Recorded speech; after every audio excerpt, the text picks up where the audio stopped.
For the several years that I've been here in the United States Congress, I voted for some debt ceiling increases because they changed the trajectory. And I voted against some because they were status quo or they didn't. I had higher expectations for this one. Now, initially when it came out, this is going to save $2 trillion. And then it slowly got downgraded to it's going to save $1.5 trillion. And then when we read the fine print and everyone's talking about how much it's going to save, I get to the fine print and find out actually it increases spending 3.3% next year. And the year after that, it increases spending 1% again. It actually doesn't decrease spending at all. It increases spending, both this year and next year. But then it has the promise of the next 8 years after that it will only grow 1% a year after that, every single year, except that's not an agreement this Congress can make. This Congress can only vote on things for this particular session of Congress. We can't commit the next Congress to actions of this Congress. Each Congress stands on its own, and everyone knows that. It sounds good to say it's going to save these trillions of dollars in the next 8 years, except each Congress will actually vote on a budget for the next 8 years, and there's no commitment from future Congresses by this one to do that. In fact, I've been here long enough to be able to see agreements be made for what a future Congress will do that didn't actually happen. And so the $1.5 trillion in savings is only a decrease of the increase of how much we were, quote unquote, planning to spend, but actually hadn't budgeted. Because as many people may know, there's not a budget set for the next year of what we were going to spend. So CBO just assumed we were going to increase at least by inflation, and any amount less than inflation is suddenly savings when there was no budget that was actually set. So my first big surprise was it actually doesn't reduce spending, it actually increases spending. The next big surprise comes when I start looking at how even some of the quote-unquote savings are actually managed. There's a supplemental piece that's in this, or a piece that's set aside where it takes what they call rescissions, and I get in a bunch of gobbledygook that is tough for us to all be able to process. But there's about $22 billion that's taken out of items that were COVID spending that's not going to be spent and pulls it over into the Department of Commerce and leaves it there in the Department of Commerce amount and says, we'll decide later how to spend it. Now, I asked the obvious question, isn't this supposed to go to deficit reduction? And the answer came back, well, a few billion went to deficit reduction, but 22 billion actually went over into the Department of Commerce's budget and is being parked there, and they'll have other opportunities to be able to spend those dollars in the future. Good afternoon, friends. Today, the Social Security Administration sent out monthly benefit checks to millions of Americans. President Biden and House Speaker Kevin McCarthy have finally reached an agreement regarding the debt ceiling. But friends, that doesn't mean that all Social Security payments are safe. Government officials say that payments for later this month and for the month of July are still at risk of being delayed. My friends, please make sure that you watch until the end of this video, especially if you receive monthly benefits. Tomorrow, I will be announcing several winners for the Walmart gift card giveaway. If you'd like to enter the weekly giveaway, friends, all you have to do is click and like several of my videos, and then comment below the keyword of each video that you watch. My dearest friends, the more videos that you watch and then comment on, the greater your chances of winning the giveaways. Social Security recipients have some good news. Now that the House of Representatives has passed a bill to raise the debt ceiling, thereby lowering the risk that Social Security payments could be delayed. The Senate is expected to approve the bill very soon, and President Biden is expected to sign it into law. But even if there is an impasse this week, most economists don't see the prolonged Washington impasse that would trigger the most serious consequences. With some of those worries eased, many Social Security beneficiaries can now focus on their next payments, which began today.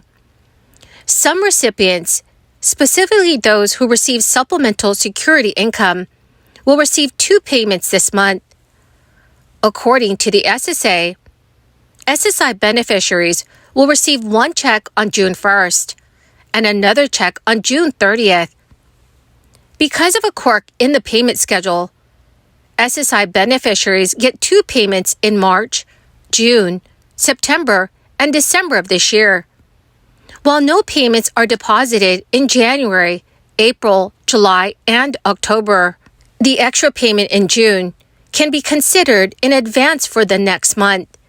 But friends, if you don't receive your payment on the expected date, the SSA advises allowing 3 additional mailing days before contacting the agency. If you receive a direct deposit, you can expect to receive your payment on the scheduled date, but the availability of the funds might depend on your bank. In 2023, the federal SSI benefit rate is $914 for an individual and $1,371 for a couple. However, there are some states that supplement the federal SSI benefit with additional payments, which makes the total SSI benefit much higher. The states that do not pay a supplement to SSI recipients include Arizona, Arkansas, Mississippi, North Dakota, Tennessee, and West Virginia. But as the Biden-McCarthy plan crawls through the congressional process, uncertainty remains about the economy's future. If the deal is not approved quickly, there are some of the likely scenarios. Most Social Security recipients are scheduled to receive their benefits this month, starting later in the month.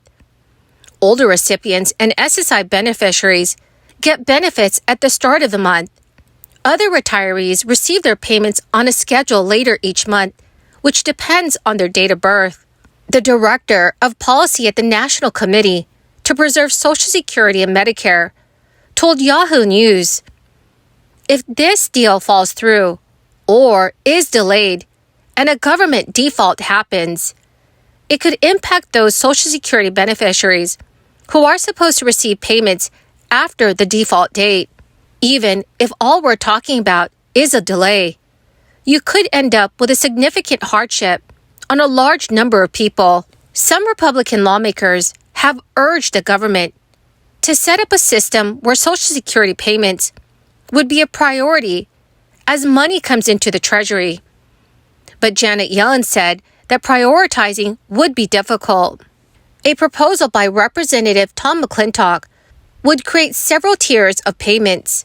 Janet Yellen called it an incredibly risky and dangerous idea and noted that it has never been tried before.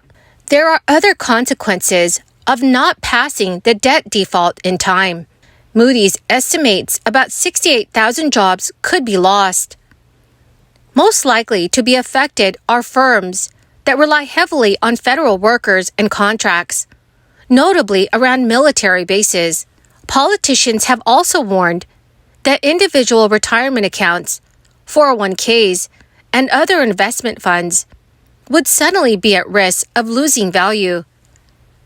If uncertainty about the debt limit grows, experts expect a shaky market response. The negative credit ratings and any continuing uncertainty about the fiscal path ahead are likely to push interest rates on all sorts of loans higher.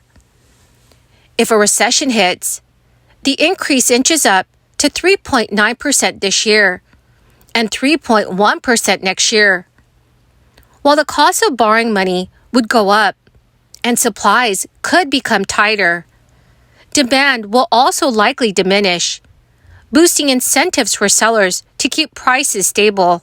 So, dear friends, do you think that the U.S. economy is headed into a recession?